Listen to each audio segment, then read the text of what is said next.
Juan Pablo Ibáñez, 47 años, casado con Verónica Turrado, 2 hijas, vive en Ciudad de Mendoza, Argentina. Juan Pablo es doctor en Ingeniería Civil y profesor e investigador universitario. Miembro de la Iglesia Bautista Cristo Mi Refugio, Juan Pablo también es enseñador bíblico.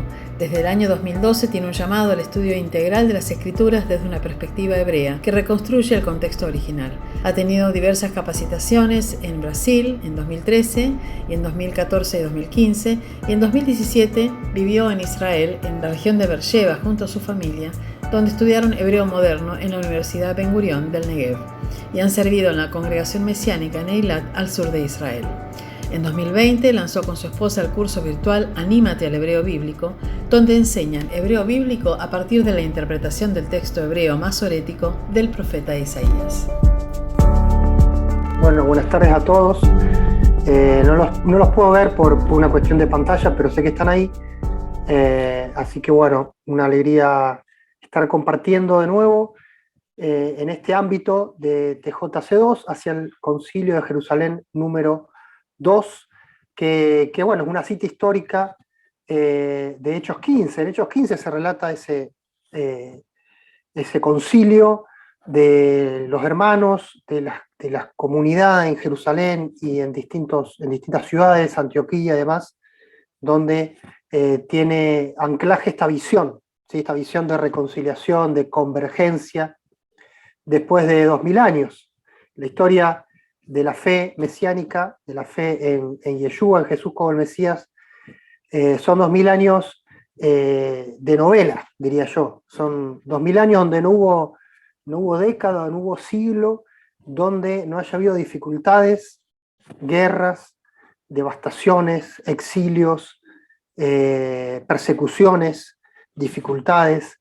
Así que han sido siglos muy difíciles, y fruto de esos siglos que el pueblo de Dios tuvo que padecer y tuvo que abrirse paso en medio de esas situaciones, es que no siempre nos ha ido muy bien, no siempre se ha alcanzado el ideal, quizás en cuanto a la fe, en cuanto a la madurez, en cuanto a la unión del cuerpo del Mesías, como la oración, ¿se acuerdan la oración sacerdotal de Juan 17?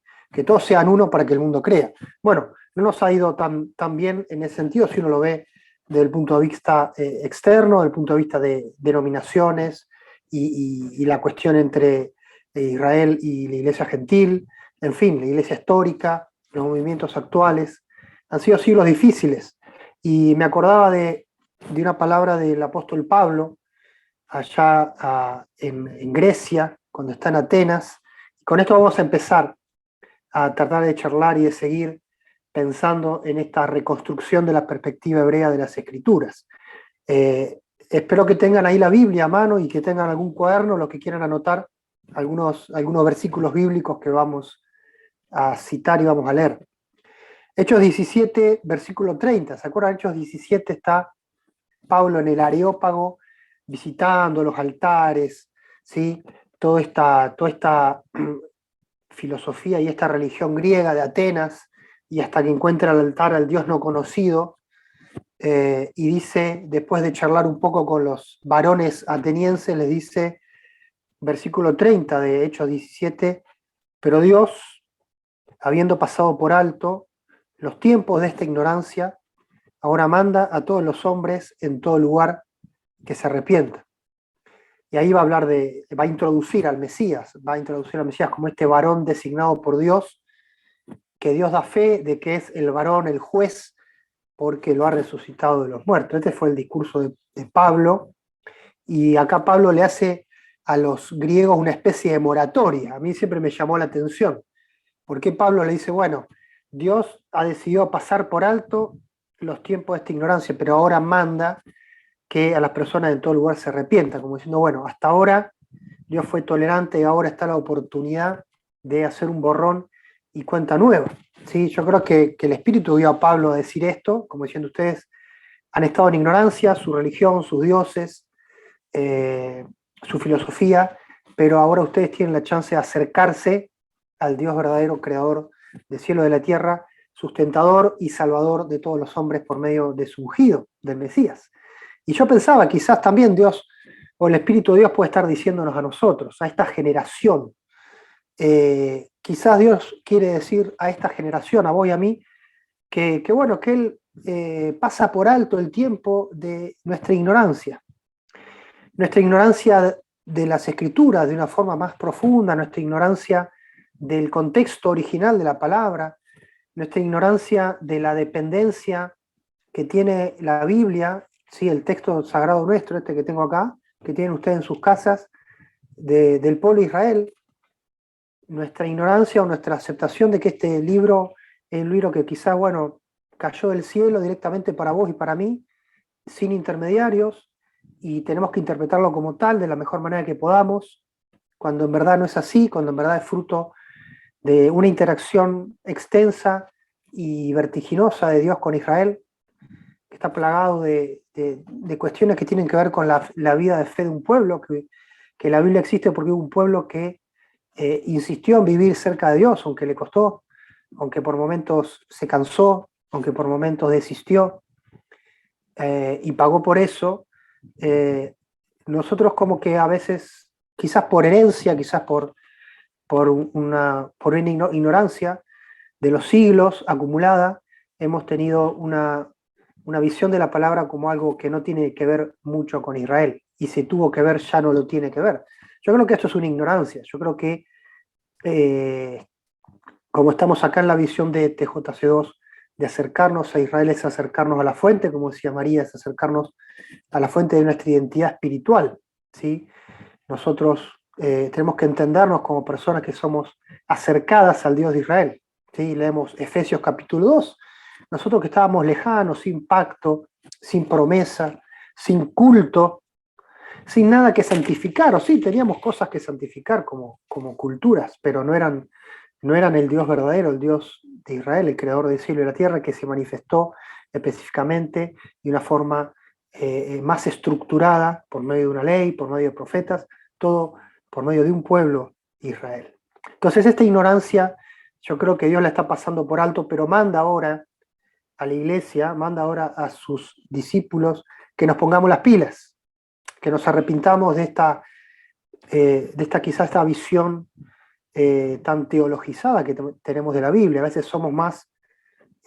tenemos más vínculo con la teología que con la palabra. A veces tenemos más fidelidad a la teología, a una cierta teología, sea la que fuera, que a la palabra misma, ¿sí? Entonces estas son cosas que tenemos que revisar, y la propuesta de TJ es la excusa perfecta, ¿sí? Los objetivos de TJ de pensar en una aproximación, en una convergencia, en entender que hay un pueblo y hay un Dios, y que hay un centro, y ese centro tiene que ver con la palabra, tiene que ver con Israel, tiene que ver con Jerusalén, la ciudad del gran rey, y en la medida que nosotros tenemos un corazón dispuesto, podemos entonces emprender este camino de reaprendizaje de las escrituras, considerando el contexto original, considerando Israel en el medio, y considerando la unidad de las escrituras. Y esto es un tema interesante. Vamos a hablar un poco de la unidad de las escrituras. Tenemos que hablar del Antiguo y del Nuevo Testamento, y vamos a hablar de una clave de la palabra de Dios, que es el concepto o el nombre de Jehová de los ejércitos. Así que el nombre de Jehová de los ejércitos nos puede ayudar, ¿sí?, a transitar caminos nuevos en nuestro entendimiento de la palabra. Charlábamos más temprano con María que la palabra, o el uso a veces de la palabra, de la Biblia, el uso quizás sesgado, o el uso no tan prudente de las escrituras, ha llevado a divisiones en el pueblo de Dios. Ha llevado a divisiones inclusive dentro de Israel. Y yo creo que es la misma palabra que fue usada para dividir, o interpretaciones de la palabra, dogmas supuestamente extraídos de la palabra, o teologías supuestamente extraídas de la palabra, nos han dividido, nos han distanciado, nos han extraviado.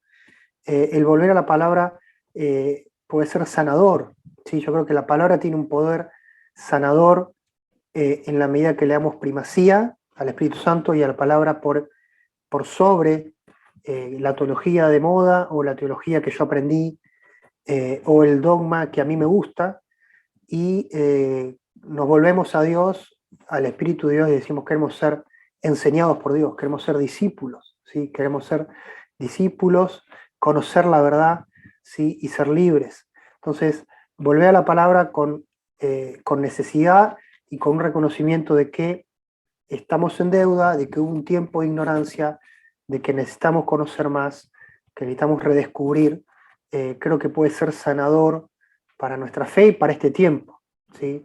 Yo a veces me estoy preocupado por este tiempo de la iglesia, del pueblo de Dios, del pueblo de fe. Yo creo que es un tiempo muy crítico, yo creo que no es un tiempo bueno, y yo creo que Dios debe estar dándonos o tratando de inspirar a ciertas personas para guiarnos o darnos un camino en medio de la tormenta. ¿Cuál va a ser ese camino en medio de la tormenta? Y yo creo que en la medida que reconozcamos que tenemos que movernos, que tenemos que cambiar algo, quizás este sea uno de los caminos. Yo creo que volver a la palabra, redescubrir a Dios por medio de la palabra y salir de la comodidad de nuestra teología, de nuestros aprendizajes, que ya están soldados, consolidados, inamovibles. Yo creo que es un buen camino, quizás puede ser el camino para reavivar nuestra fe, ¿sí? Reavivar nuestra fe, como Pablo le dijo acá a los griegos, Dios pasa por alto, pero ahora está mandando que nos arrepintamos y que volvamos a Él. ¿De qué hablamos cuando hablamos de la palabra de Dios, cuando hablamos de las Escrituras? A veces estamos muy acostumbrados al concepto de Antiguo y Nuevo Testamento. Somos frases que no podemos dejar de usar, ¿sí? ¿Cómo le voy a decir yo que vamos a hablar del Nuevo Testamento si no digo Nuevo Testamento, o Antiguo Testamento, o Biblia? ¿Sí? Son categorías muy fuertes, ¿sí? Históricamente muy, muy asentadas, y quizás también tengamos que revisar un poco esto. ¿Qué es el Nuevo Testamento? ¿Sí? Podríamos preguntarnos, ¿qué es el Nuevo Testamento? Quizás podríamos pensar o comenzar diciendo qué no es el Nuevo Testamento. Fíjense algunas frases que le voy a dar para que ustedes se queden pensando.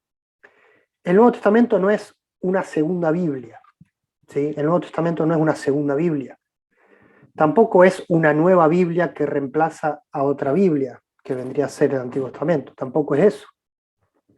Tampoco es la Biblia cristiana. Algunas personas, inclusive a muchos judíos, le interesa este concepto. Bueno, el Nuevo Testamento es la Biblia cristiana, el Antiguo es la Biblia judía. No, el Nuevo Testamento no es la Biblia cristiana, y tenemos que entender que testamento es un concepto teológico, ¿sí? Si hablamos de testamento, es porque hemos hecho teología sobre los textos. ¿Está bien? Entonces, tenemos textos, tenemos enseñanzas, y sobre eso nosotros podemos construir teología, y mi consejo es cuanto menos teología, mejor. ¿Sí? La teología es buena, es necesaria, pero cuando la teología ocupa un lugar mayoritario, nos empezamos a desconectar de la realidad o de las bases o de las fuentes. Así que el concepto de testamento es teológico. ¿Qué es entonces el Nuevo Testamento? Dijimos que no es. Vayamos al Antiguo. Quizás nos ayuda a entender primero lo que es el Antiguo Testamento, y ahí volvemos a lo que es el Nuevo Testamento. El Antiguo Testamento también es un concepto teológico, pero ¿será que Israel lo llama Antiguo Testamento? No, Israel lo llama de otra forma. Israel lo llama con un acróstico, Tanaj, ¿sí? O un acrónimo. ¿Qué quiere decir? Son letras unidas, que son tres letras, la letra Tav, la letra Nun y la letra Kaf, que si uno la junta y le pone vocales, es Tanaj, es Torah, más profetas, más escritos. Eso es el mensaje, ¿sí? A un judío le preguntás, bueno, ¿cuál es tu libro de fe? Y va a decir, bueno, el primero, las fuentes, es el Tanaj. El Tanaj son la ley de Moisés, los profetas y los escritos. Fíjense que ahí no tenemos tanta teología, ¿sí? Ya tenemos simplemente una división temática, si se quiere. Está la ley de Moisés, ¿sí? El Pentateuco, tenemos los escritos de los profetas, históricos, anteriores, posteriores, y después tenemos una serie de escritos, Salmos, Proverbios, Ruth, Daniel, en fin, que son eso, los escritos. Para ellos, para el pueblo de Israel, son las fuentes, ¿sí? Es el origen, son los tratados basales, son los tratados fundamentales, sería como la Constitución, esos textos básicos, de ahí se construye el resto, ¿sí? Entonces, fíjense qué interesante, es la base de una fe, es la base de una experiencia de fe y una experiencia con Dios. Eso es el Antiguo Testamento, es un conjunto de textos que son considerados como fuentes inspiradas, fuentes provistas por Dios, pero fuentes con autores humanos, ¿sí? Por estos intermediarios, Moisés, David, Isaías, Jeremías, Ezequiel, en fin, los autores de los textos. Este Tanaj, este Antiguo Testamento, este Tanaj, tiene una agenda mesiánica, tiene un concepto mesiánico construido a lo largo de sus escritos, desde la Torá, la ley de Moisés, pasando por los profetas y pasando por los escritos. Entonces, dentro de estas fuentes hay un concepto mesiánico que va creciendo a lo largo de la historia. ¿A lo largo de la historia de quién? De la historia de Israel, que se va agregando texto tras texto, profecía tras profecía, salmo tras salmo, y va incorporándose entonces y va tomando volumen un concepto mesiánico, ¿sí? Entonces ahora estamos en condiciones de volver y decir, ¿qué es el Nuevo Testamento? El Nuevo Testamento son escritos, fíjense, escritos de una comunidad judía mesiánica que da testimonio en el siglo I, que esos conceptos mesiánicos, que esas profecías mesiánicas, tuvieron cumplimiento parcial en su generación, por la venida de un tal Yeshua de Nazaret. Entonces, los textos del Nuevo Testamento son textos que dan testimonio de que lo que estaba en el Tanaj hablando acerca del Mesías tuvo cumplimiento histórico parcial en el siglo I, en tierra de Israel, ¿sí? Belén, Nazaret, Jerusalén, Galilea, y ellos dan testimonio de eso. Estructuralmente, estos escritos tienen una forma parecida a la del Tanaj.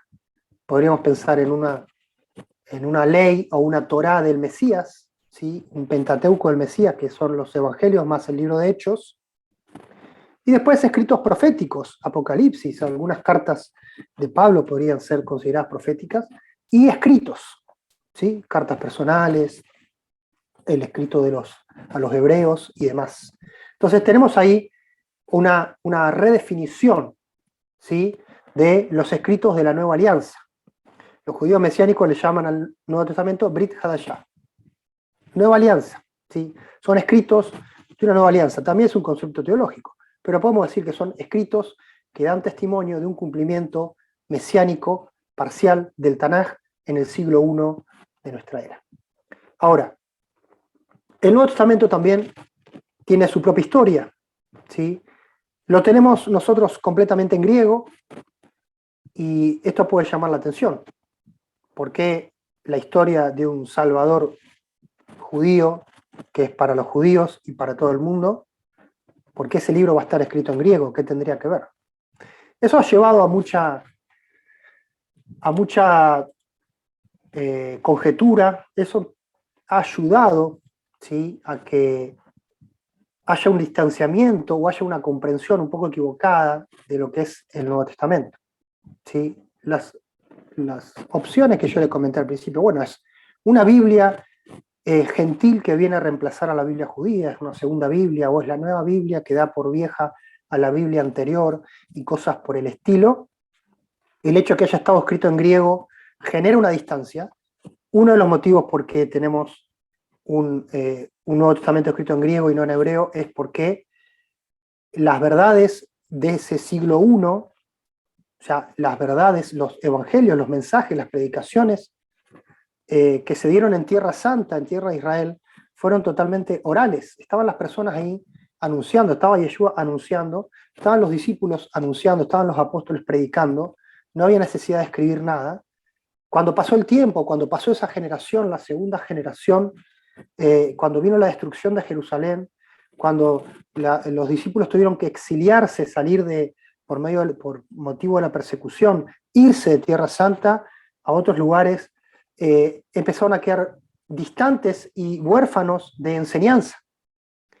Y fue necesario que los que estaban en Jerusalén y los que eran testigos de la verdad de Dios y de la verdad del Mesías, alimentaran a esas comunidades que estaban lejos.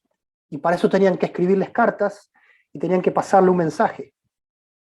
Y tenían que hacerlo de una forma que entendieran porque estaban lejos. Y el idioma que iba a ser más fácil de entender era el griego. Entonces, el Nuevo Testamento es escrito para personas que están fuera de Israel. Tenemos que entender esto. El Nuevo Testamento no fue escrito para personas que estaban en Jerusalén. El Nuevo Testamento fue para personas que estaban lejos y que necesitaban vincularse con lo que estaba pasando en Israel. Después del año 70 ya ni siquiera hubo una tierra de Israel libre como para desarrollar una fe mesiánica en Israel. Sí se logró vivir y se logró dar testimonio, pero cada vez en condiciones más difíciles, ¿sí? Porque el Imperio Romano expulsó y el Imperio Romano fue hostil en tierra de Israel por distintas consideraciones y cuestiones históricas. Entonces, esta apariencia del Nuevo Testamento como algo totalmente diferente del Antiguo tiene razones históricas, pero es en la apariencia y no en el contenido, es en la apariencia y no en el sentir o en los objetivos. Entonces, el Nuevo Testamento fue escrito para personas como vos y yo que estamos lejos y que si nadie nos venía a enseñar y nos venía a conectar, nos iba a ser extremadamente difícil desarrollar una fe sólida en algo que estaba lejano a nuestra experiencia. ¿Está bien? Entonces, hay mucho más para decir sobre esto, pero tenemos que tener en cuenta, ¿sí? En tierra de Israel había una fe que se vivía oralmente, hubo algunos escritos en hebreo que los padres de la iglesia dicen, ¿sí? Hubo un protoevangelio en hebreo que se perdió, no lo tenemos, quizá algún día aparezca, pero los escritos para la diáspora, los escritos para las comunidades fuera de Israel, tenían que ir en griego, ¿sí? Pero eso no quiere decir que los autores habían desistido del hebreo, eso no quiere decir que los autores habían desistido del Antiguo Testamento, y eso no quiere decir que para los autores no era importante, ¿sí? La perspectiva hebrea, el pensamiento hebreo acerca de Dios, acerca del Evangelio, acerca del Mesías. Y eso es lo que vamos a probar estudiando el caso de Jehová de los ejércitos. Algunos han dicho, bueno, Jehová no aparece en el Nuevo Testamento. La palabra Jehová, el nombre de Jehová, el nombre sagrado de Dios, ¿sí? Esas 4 letras en hebreo, Yud, Hei, Vav, Hei, el tetragrama, el nombre sagrado de Dios, no aparece en el Nuevo Testamento, y eso nos dicen algunos, ¿no? Nos muestra de que es un cambio de página. Allá quedó Jehová, allá quedó Jehová el Dios de la guerra, allá quedó Jehová de los ejércitos, este Dios medio belicoso que le gustaba meterte en encrencas con los países vecinos. Ahora el Nuevo Testamento viene con una brisa de paz y amor, la brisa de Jesús, ¿sí? Entonces algunos se subieron a esa onda de encontrar diferencias, y algunos viste que les gusta, como antes aparecía en los diarios, el juego de las 7 diferencias, ¿sí? 2 imágenes iguales y hay 7 diferencias, entonces uno se pone a buscar y en este tiempo de verano está bueno, los que están en la playa se ponen y encuentran las 7 diferencias. Algunos dijeron, bueno, vamos a buscar las 7 diferencias entre el Nuevo Testamento y el Antiguo, y se entusiasmaron y dijeron, bueno, en el Antiguo Testamento era Jehová, en el Nuevo es Jesús. Fíjense qué interesante, ¿sí? ¿Se acuerdan cómo empezamos? Empezamos hablando de que tenemos que recuperarnos de nuestra ignorancia, ¿sí? Y ahí tenemos una gran ignorancia, ¿sí? Acá tenemos una gran ignorancia. Así, bueno, Jehová, Antiguo Testamento, Jesús, Nuevo Testamento. Esa dicotomía es complicada. ¿Por qué? Porque ahí se subió, bueno, Antiguo Testamento Israel, Nuevo Testamento Iglesia. Judíos, Antiguo Testamento, gentiles, Nuevo Testamento, ¿sí? Entonces, pacto viejo con Israel, que ya no sirve para nada, pacto nuevo con la iglesia. Fíjense que cuando uno busca diferencias, las encuentra, ¿sí? Pero es peligroso, porque uno se está extralimitando de lo que Dios le mandó a hacer. Dios nos mandó a hacer eso, pero muchos teólogos o muchos eruditos pensaron que sí, que tenían esa obligación, o ese llamado, o ese respaldo de buscar diferencias y llegar a conclusiones un tanto extrañas de que, perdón, había un enfrentamiento entonces dialéctico entre el Antiguo Testamento y el Nuevo, y este Nuevo Testamento que nos viene a salvar de lo antiguo, nos viene a esta modernidad de paz y amor y dejar definitivamente atrás a este Israel y a este Dios, de este Jehová de la guerra. ¿Sí? Esto es triste porque llevó a un ambiente teológico de comparación o de contraste. Inclusive, y acá pongo un poco entre comillas y tómenlo con pinzas lo que voy a decir, y no quiero que nadie se ofenda, pero esta cuestión de enemistar a unos y otros, Iglesia con Israel o Jehová con Jesús, llevó a muchos teólogos a entrar en una carrera que nadie le había pedido de llevar a Jesús a un rango de igualdad o de superioridad con respecto a Jehová. ¿Sí? No voy a entrar más en eso, pero tengamos cuidado, ¿sí? Y empezamos a construir, total, ¿quién se puede negar a negarle a nuestro Mesías atributos y honores y elogios? Y lo estoy diciendo con mucho respeto. Pero cuando nos entramos a extralimitar por un motivo que es inadecuado, ¿sí? Porque hay un motivo egoísta que es decir ahora la iglesia gentil es más que Israel, entonces nuestro Jesús tiene que ser más que ese Jehová. ¿Me siguen? Entonces estamos haciendo las cosas muy mal. Yo creo que algo de esto hubo en la iglesia a lo largo de estos 20 años y vuelvo a lo que dice Pablo, Dios pasa por alto el tiempo de esta ignorancia en cuanto y en tanto nosotros estemos dispuestos a arrepentirnos y a cambiar. Y si a alguno le queda duda con respecto a esto se ve un poco más claro, y tampoco quiero ofender a nadie, con la ascensión de María. ¿Sí? No es el tema de hoy, pero uno ve cómo María sale de ser la madre judía de Jesús a ser en muchos ámbitos un ser totalmente diferente que en lo que empezó siendo en el tiempo del Evangelio. Inclusive los judíos, yo creo que, y acá voy a hacer un paréntesis, Dios usa nuestra ignorancia para provocar a celos. Hay muchos judíos que están celosos porque nosotros los cristianos no decimos que María era judía. Hay muchos judíos que, no judíos mesiánicos, que están celosos y que quieren rescatar la figura de Jesús, de Yeshua, y la figura de María como exponentes de un verdadero judaísmo, como exponentes de una verdadera fe judía, de una ética judía. Fíjense qué interesante. Y nuestros amigos palestinos, tampoco es el tema de hoy, pero lo quiero decir a modo de que ustedes piensen. Nuestros amigos palestinos también predican y predican mejor que nosotros. ¿Saben cuál es la mejor predicación en años que yo escuché? La hizo el presidente de la Autoridad Palestina. Dijo en Navidad que Jesús era un palestino. Jesús era un palestino, no era un judío, era un palestino. ¿Sí? ¿Por qué digo que fue la mejor predicación? Porque generó mucho enojo, mucha rabia y mucho recalculando en Israel. ¿Por qué? Porque nada como querer robarle a un judío. Y se dieron cuenta que le estaban robando a Jesús. Y por más que ellos dejaron por 2000 años que les roben a Jesús, ahora se están dando cuenta de que, al fin y al cabo, Yeshua es judío.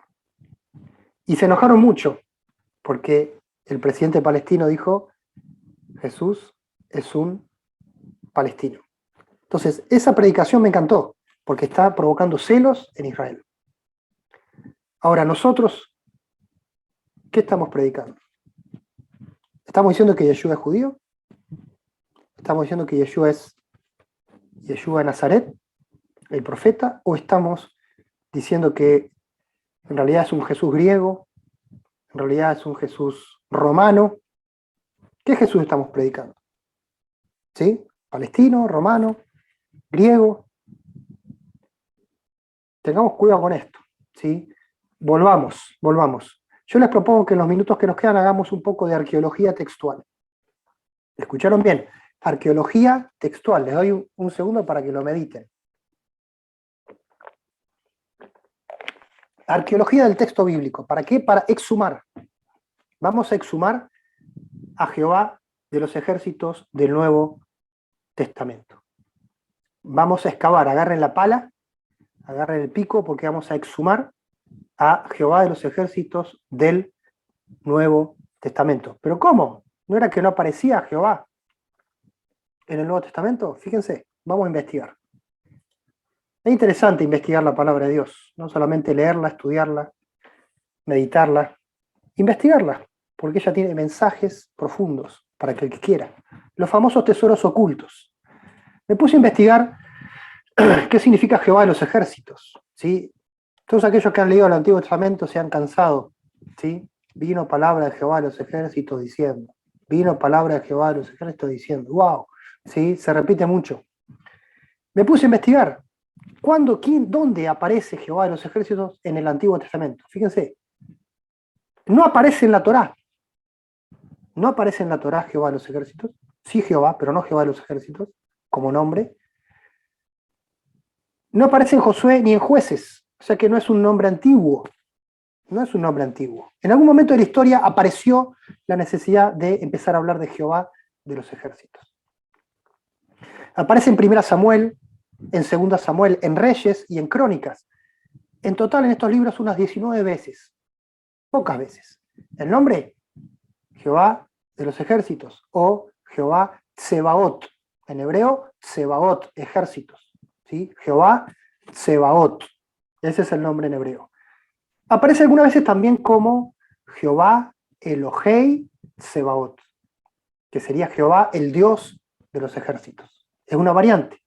Jehová Elohei Tsebaot. Me fui al libro de los Salmos. En el libro de los Salmos aparece unas 15 veces. Ustedes saben que los Salmos están divididos en 5 libros. Esos 5 libros son 5 compilaciones.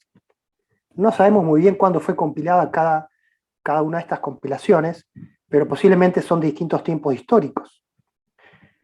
Aparece una sola vez en el libro 1, aparece 5 veces en el libro 2 y aparece 9 veces en el libro 3. El término, Jehová Tsebaot, Jehová de los ejércitos, o Jehová Elohei Tsebaot. En el libro 4 de Salmos y en el libro 5 de Salmos no aparece ni una vez. Esto es una pista importante. ¿En qué tiempo fue escrito o fue recopilado el libro 4 y el libro 5 de los Salmos? Posiblemente posteriormente. Posiblemente no en tierra de Israel. Seguimos. Me fui a Isaías, el gran profeta Isaías. Yo creo que Isaías, si tengamos que hacer una apuesta, a ver, haga una apuesta. ¿Quién acuñó el término Jehová de los ejércitos? Yo apostaría por Isaías. Yo personalmente apostaría por Isaías, ¿sí? Ustedes pueden apostar por otro más, quizás Jeremías. En Isaías aparece 62 veces el término Jehová de los ejércitos o una variante fundamental. Perdón. El término Adonai, Jehová Tsebaot. Adonai, Señor, Jehová de los ejércitos. Ahí está juntando Isaías. Señor, Adonai, y Jehová de los ejércitos. 62 veces. Pero ¿sabe una cosa? 56 veces en la parte primera de Isaías. Ustedes saben que Isaías tiene partes. 2 o 3. 3 partes. La primera parte, más relacionada con el Isaías histórico, una parte histórica de Isaías, 56 veces. La segunda parte, Isaías 40 e Isaías 55, 6 veces. La tercera parte, Isaías 56 al 66, ni una sola vez. Ni una sola vez. Con lo cual ya nos muestra que acá pasó algo. Lo mismo que con Salmos, la colección 4 y 5, ni una sola vez. Isaías, ¿será que se cansó de usar este término o pasó otra cosa? Jeremías lo usó 79 veces. Jeremías usa mucho el término Jehová de los ejércitos, Adonai Jehová de los ejércitos, o Jehová Elohei Tsebaot, Jehová Dios de los ejércitos. Casi 80 veces. Amós 6 veces. Miqueas 1, Nahum 2, Habacuc 1, Sofonías 2. En total estos profetas 90 veces lo usan. Los profetas del exilio no lo usaron, Ezequiel no usó Jehová, pero no Jehová de los ejércitos. Daniel tampoco. Oseas, Reino del Norte, tampoco. Interesante. Tampoco en Ruth, tampoco en Esther. Vamos a los profetas del retorno, a los profetas que estuvieron en Jerusalén cuando se reconstruyó el templo en tiempo de Esdras, de Nehemías. ¿Sí? Los profetas Ageo, Zacarías y Malaquías lo usan con exclusividad. En total, entre los tres lo usan 90 veces. El que más lo usa es Zacarías. Zacarías lo usa 52 veces. Son profetas que escriben poco, pero cada 3 palabras una es Jehová de los ejércitos. Así que tenemos un mapa, ¿sí? Un mapa de Jehová de los ejércitos en el Antiguo Testamento, vinculado al tiempo de Isaías, al tiempo de Jeremías, en Judea, en Jerusalén, al tiempo de Ezequías. Es el tiempo de la invasión a Siria y al tiempo del retorno de los exiliados de Babilonia a Jerusalén. Yo creo que es un término, Jehová de los ejércitos, que fue acuñado y que se usó en Jerusalén, en Judea. No es un término de la diáspora, no es un término babilónico. Entonces,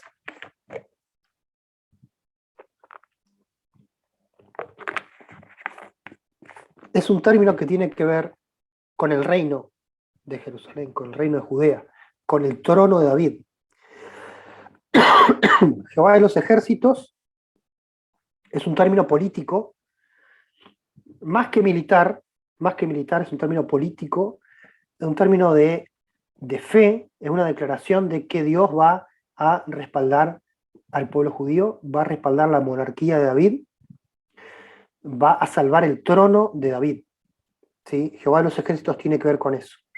Tiene que ver con Dios respaldando con su poder, con sus ejércitos, a un país, a un reino chiquito y en muchas complicaciones, que padeció de Asiria, que padeció de Babilonia, que padeció de los griegos y luego de los romanos, antes de los persas. Entonces, este término tiene que ver con la fidelidad de Dios hacia el reino y hacia la ciudad de Jerusalén, la ciudad del gran rey. ¿Qué tiene que ver esto? Pasaron los siglos y el Antiguo Testamento se tradujo al griego. Ustedes se acuerdan de la versión Septuaginta.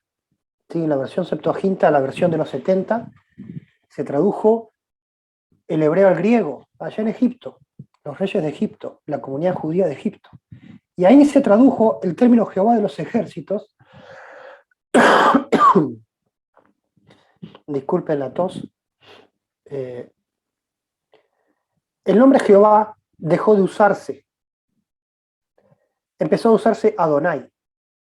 Por una cuestión de que es el nombre sagrado, para no violar el mandamiento de los 10 mandamientos de la Torá, de no usar el nombre de Dios en vano. Cuando Israel va al exilio, deja de usar Jehová, deja de pronunciar, y cada vez que aparece Jehová en el texto hebreo, se lee Adonai.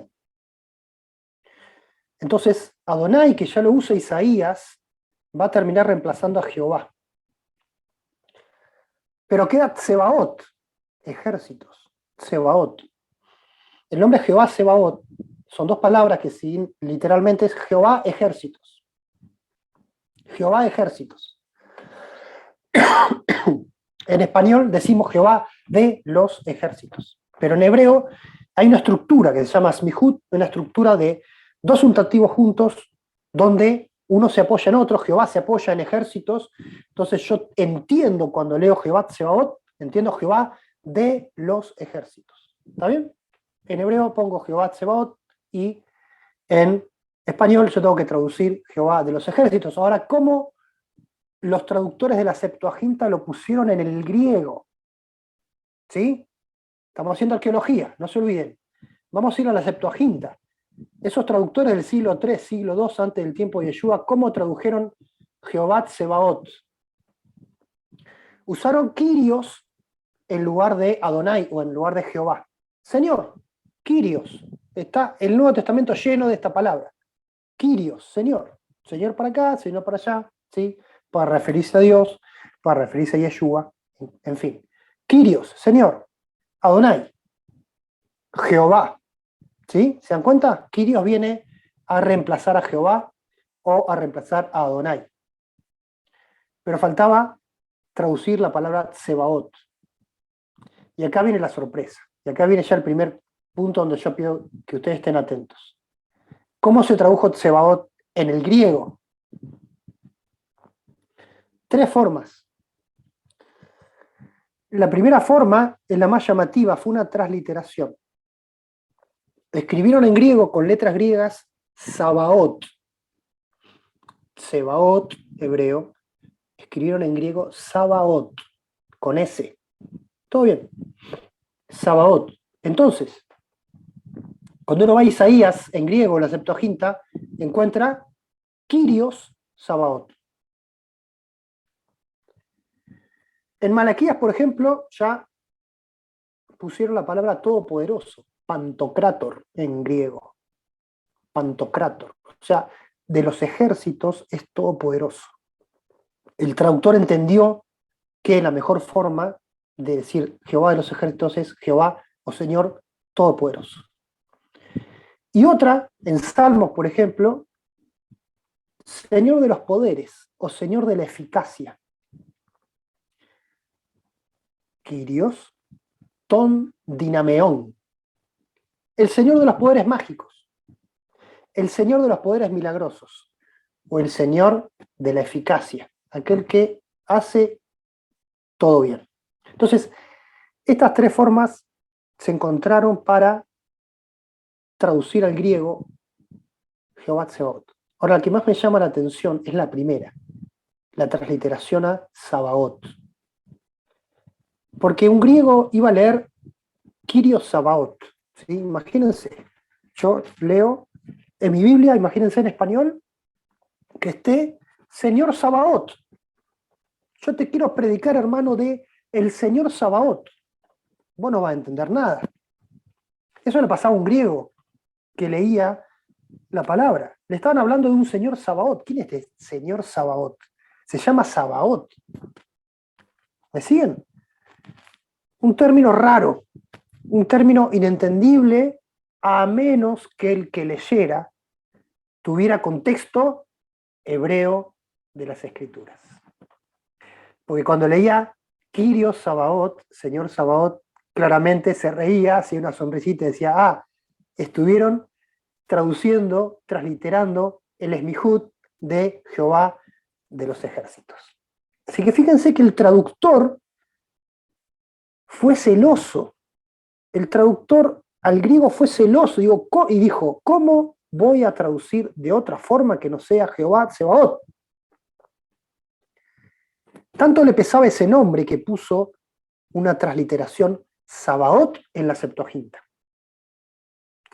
¿Qué pasó en el Nuevo Testamento? El Nuevo Testamento es otra cosa. El Nuevo Testamento ya Jehová no existe más, es todo Jesús, todo Señor. Usted me dirá, ya es otra historia. Pasaron 300, 400 años, 500 años. Ya está viejo ese nombre. No.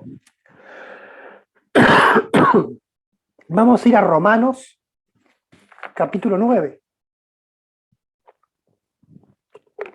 ¿Están conmigo? Quiero que alguien me hable. Estoy medio como que no sé si estoy solo. No, estamos acá muy atentos, ¿Quién Juan me Pablo. hable? ¿Quién me habla? Bien, María. María. Sí, Bueno, estamos bien, Estamos estamos todos. escuchando. Romanos 9:29, vamos. Es que no El nos apóstol queremos Pablo. perder nada. Bueno, anoten entonces. Romanos 9:29. Fíjense lo que dice el apóstol Pablo. El apóstol Pablo va a citar Isaías 1:9. Romanos 9:29. Y como antes dijo Isaías,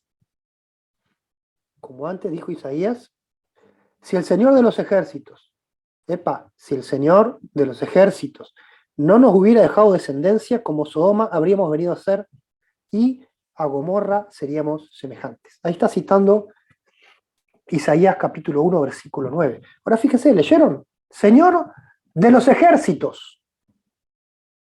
Está bien, estoy leyendo en español. La gran pregunta, arqueología del texto bíblico. ¿Cómo lo escribió Pablo en griego? ¿Cómo lo dictó? ¿O lo escribió o le dictó a alguien? ¿Saben? Yo fui a ¿Cómo? investigar. A ver, ¿Cómo? Tarán, ¿cómo? tatán. En Isaías, espera un poquito. En Isaías 1.9 dice Jehová Tsebaot. El texto de Isaías 1.9 dice Jehová Tsebaot. Este texto lo cita Pablo. Y en griego dice Kyrios Sabaoth. Sí, el apóstol Pablo escribió a los romanos, ¿sí? a personas que están en Roma, les habló de un tal señor Sabaoth o Kyrios Sabaoth. ¿Ustedes piensan que un romano podía entender si alguien le hablaba o le predicaba de un señor Sabaoth? No, Sabaoth no tiene sentido en griego, Sabaoth menos tiene sentido en latín, ni en ningún otro idioma que no sea hebreo. Ahora, Pablo en el siglo I escribió o dictó o copió de la Septuaginta Kyrios Sabaoth. Esto tiene implicancias muy interesantes. ¿Por qué? Porque Pablo tenía que estar seguro que las personas que estaban del otro lado estaban entendiendo. Y esto nos muestra qué tipo de comunidad era la comunidad en Roma, por lo menos, que es la comunidad que tenemos acá. La comunidad en Roma estaba capacitada para decodificar esto. ¿Me siguen? La comunidad en Roma podía leer Kyrios Sabaoth y entender que estaba diciendo Jehová de los ejércitos. Si no, no hubiera escrito de esa forma, Pablo. Sigamos adelante. No es el único caso donde aparece. Santiago 5.4. ¿Sí? Dejemos a Pablo y vamos a Santiago. Quizás en todo el Nuevo Testamento no hay personajes más contrastantes que Pablo y Santiago. ¿Sí? Piénsenlo. ¿Sí? Me hubiera gustado un debate entre ellos dos. ¿A ustedes no? La fe, ¿cómo es? La salvación es por fe, sí. no por obras para que nadie se gloríe. Santiago, mucho más rústico, dice, la fe sin obra está muerto, punto y se acabó. ¿O no? Sí. Bueno, Santiago también, fíjense, Santiago 5.4. Santiago 5.4. He aquí clama el Jordán, el jornal de los obreros que han cosechado vuestras tierras, el cual por engaño no les ha sido pagado por vosotros. Y los clamores de los que habían cegado han entrado en los oídos de ¿quién? Del Señor de los ejércitos. Ah, bueno. Fíjense, del Señor de los ejércitos. De nuevo, ¿qué está citando Santiago acá? Génesis 18:20, Génesis 19. Este clamor que sube a Jehová es el clamor de los desposeídos, es el clamor de los que sufren de mano de los ricos opresores, contexto de Santiago 5. Es el contexto de nuevo de Sodoma y de Gomorra. Interesante que Jehová de los ejércitos aparece en estos dos textos hablando de un Dios que se opone al espíritu de Sodoma y de Gomorra. Dice Isaías 1.9, si no Jehová de los ejércitos no hubiera hecho un remanente, seríamos semejantes a Sodoma y Gomorra. Y acá está citando Santiago este clamor que sube hasta Jehová de los ejércitos. ¿De quién? Es un clamor contra Sodoma y contra Gomorra. Ahora lo interesante es que ahí en Génesis no aparece Jehová Sebaot. En Génesis aparece Jehová a secas. Pero ¿qué dice Santiago? Santiago dice Kyrios Sabaoth. De nuevo, Kyrios Sabaoth. Santiago le estaba escribiendo a gente de la diáspora, a judíos de la diáspora. Entonces, era obvio que esos judíos de la diáspora iban a entender el término Kyrios Sabaoth, porque estaban familiarizados con el término en hebreo, Sebaot. Génesis 18:20, Génesis 19:13, son citas indirectas, está parafraseado, ¿sí? Santiago usa la categoría, entonces, Señor de los ejércitos, que sabemos que es Adonai o que es Jehová, o sea que conceptualmente Jehová sí está presente en el Nuevo Testamento. ¿Sí? Está presente en Kyrios, ¿sí? Porque a ningún traductor se le hubiera ocurrido traducir el nombre sagrado de Dios. ¿Me siguen? A ningún traductor judío se le hubiera ocurrido transliterar el nombre sagrado de Dios. Sería una aberración. Entonces, usa la palabra Kyrios, que es la palabra Adonai, que es la que se usaba para reemplazar a Jehová. Ahora, Sebaot, que es una palabra normal, que podrían haber encontrado la palabra ejércitos en griego, que podrían puesto la palabra ejércitos en griego, decidieron poner una transliteración. ¿Para qué? Para que quedara en evidencia que para ellos era importante la categoría o el nombre Jehová de los ejércitos. ¿Sí? Entonces, hay dos menciones a Jehová de los ejércitos en el Nuevo Testamento hablando de Sabaoth. Es un nombre ridículo a no ser que se traduzca. En griego es ridículo. Señor Sabaoth no significa nada. ¿Sí? Lo cual nos muestra que los autores, Pablo y Santiago, tenían muy presente en su cabeza este concepto de Jehová de los ejércitos. Era algo significativo para ellos, en el siglo I. ¿Sí? Y hay un tercer versículo, 2 Corintios 6:18. Vamos allá. 2 Corintios 6:18. 2 Corintios 6:18.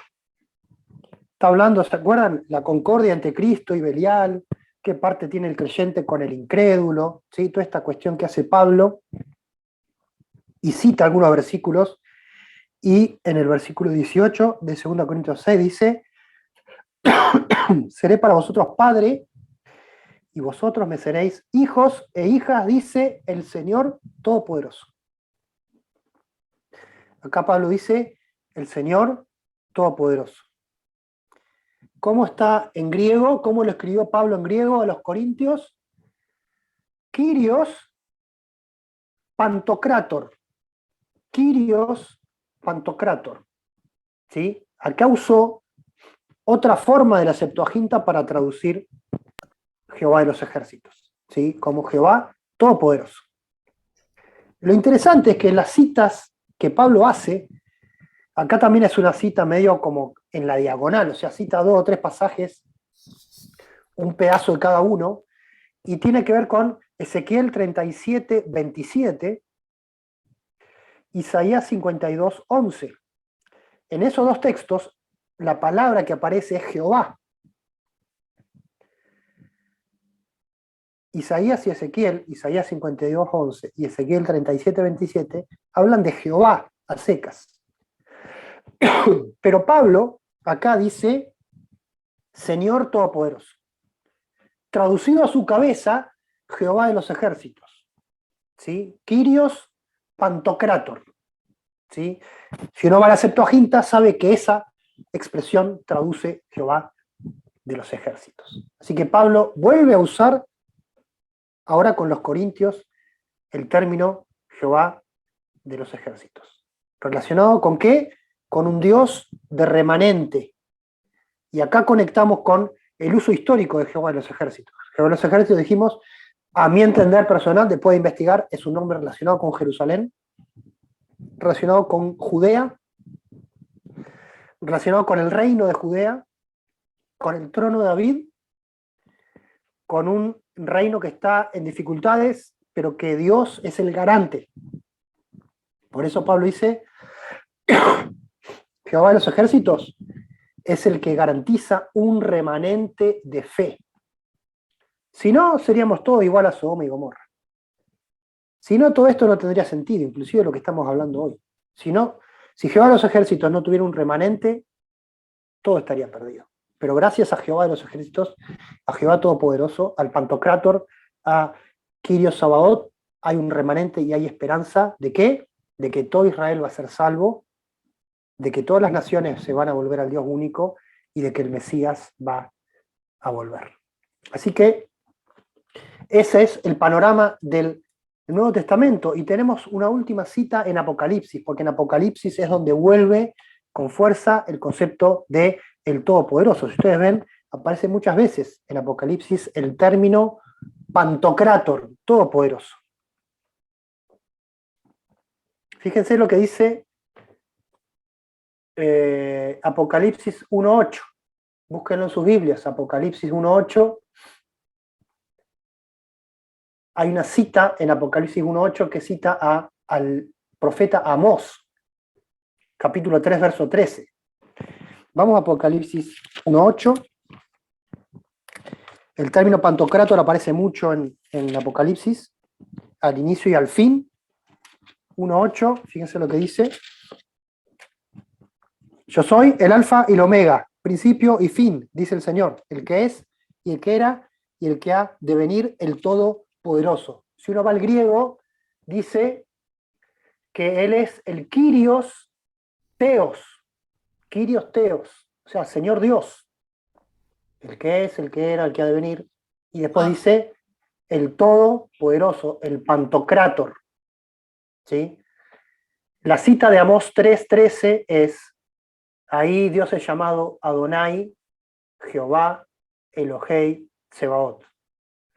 Adonai, Señor, el tetragrama, Jehová, Elohei, Tsebaot, Dios de los ejércitos. Y acá tenemos en Apocalipsis 1.8, Kyrios, que traduce Adonai, Theos, que es Dios, ¿sí? Que traduce a Jehová, y Elohei Tsebaot es traducido por Pantocrátor. ¿Me siguen? Con lo cual Apocalipsis, que es el último libro histórico de nuestras Biblias, hace referencia directa y concreta a la categoría Jehová de los ejércitos como el Dios Todopoderoso. Con esto tenemos que concluir y pensar, ¿qué nos dice todo esto? Esta arqueología bíblica, este ir a escarbar y a exhumar los nombres de Dios por detrás de nuestras Biblias traducidas. ¿Sí? Nuestras Biblias en español nos esconden toda esta historia que hay por detrás. En la historia donde Jehová de los ejércitos está presente en el Nuevo Testamento porque estaba presente en la cabeza de Pablo, en la cabeza de Juan, ¿sí? Como autor de Apocalipsis, y en la cabeza de Santiago. ¿Sí? En los tres aparece el concepto, y el concepto es vertido de forma clara. ¿Sí? Amós 3.13, ¿sí? Es la cita. Amós 3.13. Entonces, el Nuevo Testamento tiene el concepto de Jehová de los ejércitos por detrás. Y algo más. En dos textos se usó la transliteración Sabaoth, que es una traducción muy llamativa. ¿Sí? Al que lo lee le tiene que causar una cierta risa, porque o no entiende nada, o se está dando cuenta que el traductor tomó una decisión muy extraña. Tiene el griego a disposición, el griego tiene palabras a disposición, tiene pantocrátor, tiene ejércitos, tiene miles de palabras para expresar alguna forma parecida de Jehová de los ejércitos, pero ninguna de ellas suficiente para el traductor. El traductor quiso dejar en claro que estaba hablando de Jehová de los ejércitos. Y la forma que tuvo de dejar claro que él estaba hablando de Jehová de los ejércitos, como se entiende en el texto hebreo del Antiguo Testamento, fue poner Kyrios Sabaoth. Kyrios Sabaoth es una frase que en griego no tiene sentido. ¿Sí? Es un esmihut que en griego no existe, no tiene sentido. ¿Sí? Tendría que haber dicho Kyrios Ton Sabaoth o alguna otra preposición en el medio. ¿Sí? Porque el griego necesita una preposición en el medio, pero no. Dejó claro una pequeña bomba, una pequeña cosa sin resolver. ¿Me siguen? El traductor dejó una pista, el traductor dejó una incongruencia que fue una puerta para querer mostrarnos un mensaje más profundo. Y el mensaje más profundo es: yo quiero hablarles de Jehová de los ejércitos. es importante que a ustedes les llegue que esto está relacionado con Jehová de los ejércitos. Por eso la traducción con esta transliteración tan extraña, Kyrios Sabaoth, Sebaot, ejércitos. Entonces, esto nos muestra la importancia del término para los apóstoles, la vigencia del término para los apóstoles. Esto echa por tierra esta dicotomía o esta pelea entre Jehová de los ejércitos y Jesús, este contraste, ¿sí? Esta cosa de Marción, ¿se acuerdan de Marción ya en el siglo II, siglo III? Uno de los líderes de la iglesia de por ahí, que pensaba que el Dios del Antiguo Testamento era malo y el del Nuevo era bueno, entonces había que abandonar el Antiguo Testamento, había que darlo por perimido, ¿sí? Ya jubilarlo. Y este tipo de argumentos le venía bien a Marción, es lo que él entendía, tampoco podemos juzgarlo, que quizás él era un ignorante, como podemos ser nosotros, ¿sí? Ahora, el Nuevo Testamento tiene esta salvaguarda, el Nuevo Testamento tiene este sello de calidad. Jehová de los ejércitos está presente en el Nuevo Testamento. Está presente en la mente de los apóstoles. Los apóstoles daban por sentado que la comunidad que leyera Kyrios Sabaoth iba a entender. O sea que había judíos en esas congregaciones. Había judíos en Roma. La congregación de Roma tenía un contingente judío que entendía y podía traducirle al romano qué significa esto de Kyrios Sabaoth. ¿Me siguen? Había alguien para explicar. Por eso Pablo no tuvo problemas en usar esa frase. Lo mismo Santiago. Conclusión. La vigencia de Jehová de los ejércitos en el Nuevo Testamento nos tiene que hacer reflexionar sobre la unidad de la palabra. Sobre la unidad de Dios. Un mismo Dios, una misma palabra. ¿Se acuerdan? El Nuevo Testamento no es una nueva Biblia, no es la Biblia de los cristianos, no es la Biblia que viene a reemplazar a una Biblia anterior. Simplemente es testimonio de una comunidad en el siglo I que dio testimonio de cumplimiento mesiánico que estaba profetizado en el Tanaj, en el Antiguo Testamento. ¿Quién fue la fuerza que hizo venir al Mesías? ¿Quién fue la fuerza que hizo mostrar la salvación a Israel? Jehová de los ejércitos. Jehová, el celo de Jehová de los ejércitos. Esto es obvio y esto es claro, y con esto termino. Isaías 9. Isaías 9:6. Búsquenlo. Isaías 9:6 o 9:7. A ver, ya vamos a ver.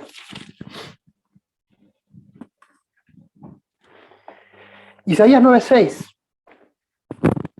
Porque un niño nos es nacido, un hijo nos es dado, el principado sobre su hombro, y se llamará su nombre admirable consejero, Dios fuerte, Padre eterno, príncipe de paz. ¿Se acuerdan de este versículo? Es muy conocido.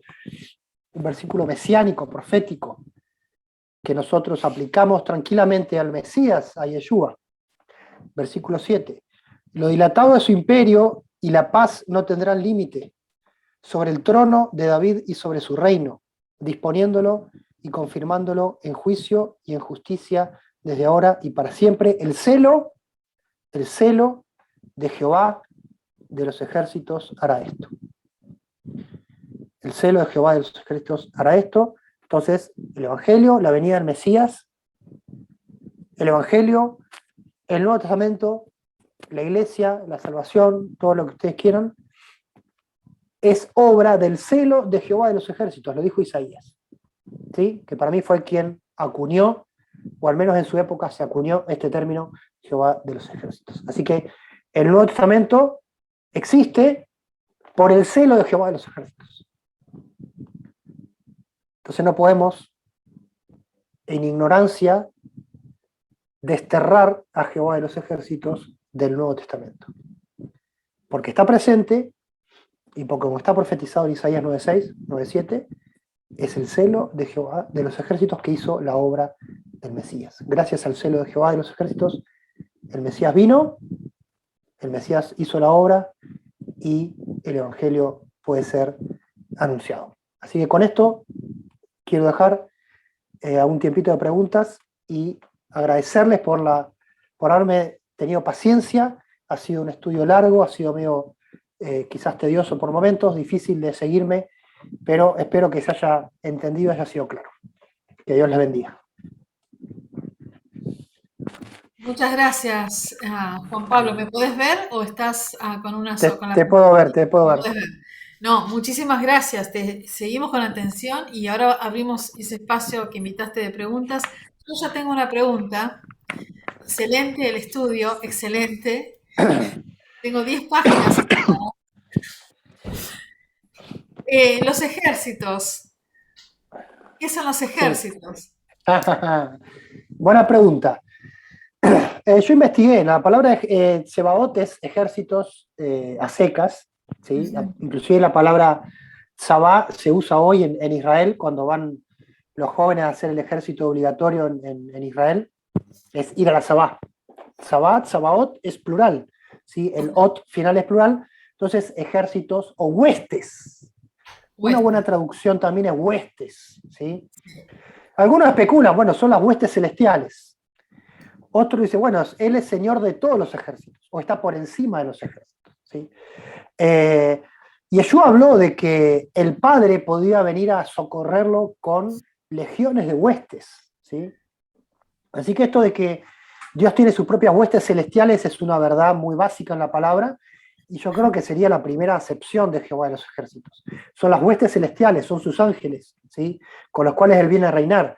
Y yo creo que en la visión de Isaías, volvamos al tiempo histórico, al siglo 7, siglo 8, una Judea en los tiempos de Ezequías, ¿se acuerdan del tiempo de Ezequías? Cuando el reino del norte cae, cuando Samaria cae, y lo mismo le iba a pasar a Judea. Viene Senaquerib, allá en el libro de Reyes, y ¿qué pasa? Isaías y Ezequías bancan espiritualmente la situación y Dios los libra, ¿sí? Las huestes de Dios los libran. Entonces yo creo que ahí entra el concepto de Jehová de los ejércitos como diciendo, acá abajo en Judea tenemos pocos ejércitos, acá en Jerusalén tenemos pocos ejércitos, pero Jehová está lleno de ejércitos. Era lo que vio Eliseo. Eliseo también vio esto. Le dice, ¿se acuerdan? Le dice a Giesi, Sí. Giesi, Dios, por favor, abrirle los ojos a Giesi para que vea los ejércitos y ven los ángeles alrededor de la casa de Eliseo. Entonces yo creo que la visión es un poco por ahí. Es que Dios maneja los ejércitos celestiales que son superiores a los terrenales y que puede venir al auxilio del reino de Judá, del reino de Ezequías, del reino donde estaba Isaías, ¿sí? Entonces yo creo que ahí nace esta mística de Jehová de los ejércitos. Alguien que es la esperanza última. Cuando ya hay una esperanza en las fuerzas materiales, está la esperanza en Jehová de los ejércitos. Lo vemos en Zacarías, lo vemos en la venida del Mesías, cuando Jerusalén está rodeada de ejércitos, cuando ya no hay esperanza, van a ver al Mesías que viene con sus huestes, y esto habló Yeshua, habla Apocalipsis de esto también, Mateo 24. Entonces, el concepto de Jehová de los ejércitos es central, ¿sí? Si Yeshua viene a reinar es porque viene con las huestes, con los Sebaot de su padre. ¿Y quién es el príncipe de esos ejércitos, de ese Sebaot? El propio Yeshua, con un caballo blanco. Entonces, nosotros hemos sido a veces ingenuos en dar por jubilado este nombre o este concepto, ¿sí? Nos hemos quedado con otras acepciones y no nos hemos dado cuenta de la continuidad histórica y profética de este nombre.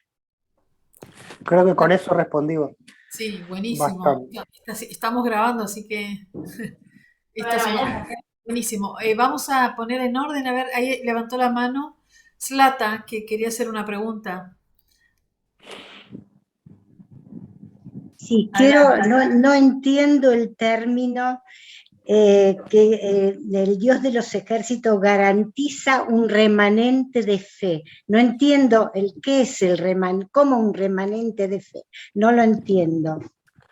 Bueno, hay que leer Isaías. Ese es el concepto de Isaías capítulo 1. Si uno lee Isaías o Jeremías, se da cuenta de cuando hay crisis en el pueblo de fe, sea Israel, sea la iglesia, sea lo que sea, Dios se garantiza un remanente, como le dijo a Elías. Yo creo que Dios tiene un remanente y tiene una periferia, ¿sí? Hay una periferia religiosa, hay una periferia de un pueblo que sigue a Dios a la distancia, y hay un remanente con el cual Dios realmente puede obrar y cumplir objetivos, ¿no? Yeshua lo dijo: no todo el que me llame Señor, Señor, va a entrar al reino de mi Padre. O, traducido, no todo el que diga Señor, Señor me va a ser útil en este tiempo. Él le dijo a los discípulos: ustedes también quieren irse, pueden irse. O sea, él se quedó en un momento con pocos discípulos, con un remanente, porque no todos le eran útiles, porque no todos estaban a la altura. Entonces, Jehová de los ejércitos nos habla de la fidelidad de Dios, del poder de Dios, y de cómo es garante de que su causa, la causa de fe, la causa del testimonio, o sea, de que hombres den testimonio del Dios único, sea algo que no perezca, que en cada generación haya quien dé ese testimonio. Yo creo que por ahí pasa el remanente. Muchas gracias, ¿sí? Sí, No, de nada. Ahora lo entendí mejor, gracias. Buenísimo. Tenemos a Patricia y Andrea, que también levantaron la mano para una pregunta.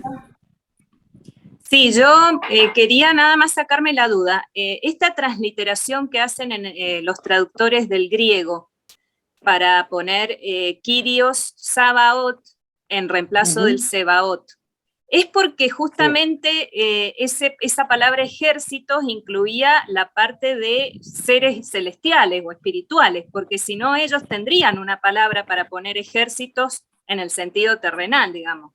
Hay una palabra griega que se traduce como ejércitos. Exacto. Entonces, claro. Tenemos que entender, esto nos ayuda a ver que más allá de la palabra Jehová de los ejércitos, lo que transmitía esa palabra en Israel era más profundo. No era simplemente, bueno, Dios es un Dios de los ejércitos. Tenía una profundidad que el traductor, teniendo esa palabra que era la lógica, no la usó. Entonces, ningún traductor usó ejércitos en griego.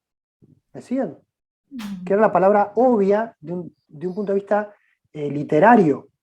Entonces, se daban cuenta de que no les servía, que el término Jehová de los ejércitos tiene una profundidad y una dimensión que traducir simplemente de esa forma al griego no iba a hacer honor a lo que se estaba hablando.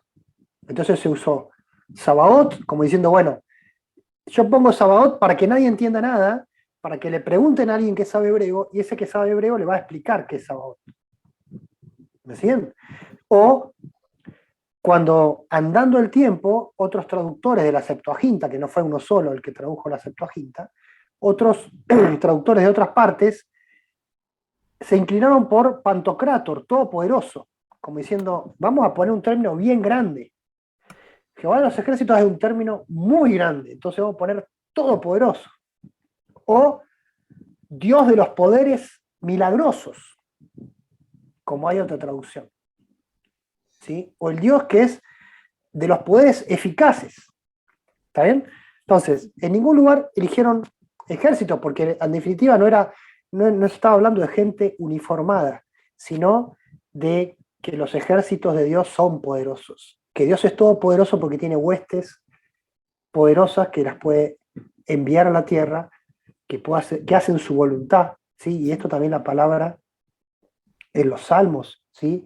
Tenemos a los ángeles como ministradores del poder de Dios, o garantes de que se haga la voluntad de Dios. Entonces, cuando habla de ejércitos, en realidad está hablando del poder y de la autoridad de Dios, que es una autoridad utilizada en fidelidad a su pueblo. No es un poder dictatorial, no es un poder de un déspota. Por eso los traductores no usaron la palabra ejércitos, para mí, porque tenían miedo de que se transgiversara y que quedara como un término apenas militarista, sino que un término de poder a favor de un pueblo de fe. Es el poder de Dios para respaldar un pueblo de fe, para tener remanentes en medio de la crisis. Creo que es por ahí. Bien, gracias. Buenísimo. También estaba Andrea, que está levantando la mano. Hola, sí, buenas tardes. Buenas Mi tardes. pregunta era si está bien cuando con esto que está explicando vos, Juan Pablo, de Jehová de los ejércitos, si se aplica lo mismo cuando decimos que Jehová es varón de guerra. Bueno, ¿Podemos ese término sí es más militarista, si se quiere. Ese es más explícito. Y eso, bueno, eso es más, no es un término que se use tan extensamente como Jehová de los ejércitos, ¿sí? Jehová varón de guerra es una expresión, sí, más militarista y está relacionada, pero no son sinónimos para mí. Jehová de los ejércitos es un nombre muy, muy utilizado. Yo hice unas cuentas acá en el Antiguo Testamento unas 269 veces, si no es más. O sea, muy usado. Tiene un contexto histórico, no es un nombre de los más antiguos, sino que se le agrega a Jehová, a mi entender, a partir del siglo VIII, siglo VII. Entonces tiene una idiosincrasia, tiene un contexto, ¿sí? Tiene una generación, fue acuñado por una generación. Y tiene que ver para mí con eso, de que Dios es la esperanza de su pueblo, Dios es la esperanza de Judea cuando las cosas estaban difíciles. Es interesante que los profetas del retorno, del post-exilio, usan exclusivamente esa expresión, Jehová de los ejércitos. Zacarías, Ageo, Malaquías, ¿sí? Malaquías, el último texto que tenemos antes del Nuevo Testamento, usa constantemente Jehová de los ejércitos. Porque son profetas anclados en Judea y anclados en Jerusalén. Entonces, yo creo que ese término tiene que ver con ese espacio físico, geográfico, y con ese concepto espiritual y también concepto social, ¿no? Dios como el garante de la continuidad histórica de los judíos, digamos. Bien, gracias. Muy bien, acá hay un comentario, te leo Juan, dice, he Sí. oído cómo los judíos al llegar a Isaías 6:3 leen cantando el pasaje del Kadosh, Kadosh, Adonai, Sebaot. Esto es Héctor Ruiz. Bien, bueno, eso tenemos acá Isaías 6. 6:3. Claro, la visión de Isaías, es una visión celestial. Claro. Kadosh, Kadosh, Kadosh, Adonai Sebaot. Fíjense, toda la tierra está llena de tu gloria y fíjense cómo se asocia el concepto de Jehová de los ejércitos con la santidad y con la gloria y la presencia celestial, ¿no? El trono, lo que ve Isaías, después podríamos investigarlo, es el año que, Isaías 6, el año que murió el rey Usías. Vi al Señor sentado sobre el trono alto y sublime, y sus faldas llenaban el templo. Así que fíjense, visión celestial, el trono de Dios, como en Apocalipsis. Las faldas llenan el templo, o sea, conectan cielo y tierra, el templo de Dios en Jerusalén. Volvemos a esta historia de Jerusalén conectada con Dios, con Jehová de los ejércitos. Y ve los serafines, los seres celestiales, las huestes. ¿Sí? Están los serafines que tenían las alas, ¿sí? Que cubrían sus rostros, cubrían sus pies y volaban. Y uno a otro decían los serafines, o sea, las huestes, los Sebaot, decían el uno al otro, santo, santo, santo, Jehová de los ejércitos, toda la tierra está llena de su gloria, y los quiciales de la puerta se estremecieron con la voz del que clamaba, y la casa se llenó de humo. Entonces, acá tenemos una buena síntesis, gracias por el pasaje sugerido, porque este nos da un marco también cómo entender a Jehová de los ejércitos en su santidad, en su majestad, ¿sí? Y en su conexión, ¿sí? En la visión de Isaías, el trono de Dios, el trono celestial, pero también Jerusalén, el templo de Dios. ¿Por qué? Porque esa bendición que conecta cielos y tierra hace que Jerusalén sea la ciudad del gran rey, hace que Jerusalén tenga promesas de restauración, y hace que el pueblo judío también tenga promesas y certezas de que va a permanecer, ¿sí? De que va a llegar hasta el fin, de que no va a ser exterminado, ¿sí? De que va a haber un remanente. Y como dice Pablo, es un remanente por fe, un remanente por gracia, es el remanente que garantiza Jehová de los ejércitos. Bueno, buenísimo. Esto es como la frutilla del postre, ¿no? ¿Sabés qué? Si me Ujú, permitís algo que tu exposición me trajo a memoria, dos cosas. Una, esa organización, bueno, celestial, ¿no? De ángeles, las huestes. Y Efesios ujú. 6:10, cuando Pablo describe el mundo espiritual, que también son ejércitos, como que hay grados, ¿no? Una jerarquía. eh,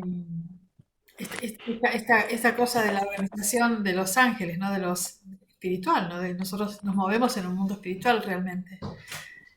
Y puedo entender esto que decías de que quizás el traductor quiso, eh, quiso proteger este carácter de Dios de Sebaot y no ponerlo tan terrenal como, a ver, un Dios Sí. que se mueve con ejércitos o como los ejércitos terrenales, ¿no? Eh, muy interesante. Es un gran disparador. Ujú.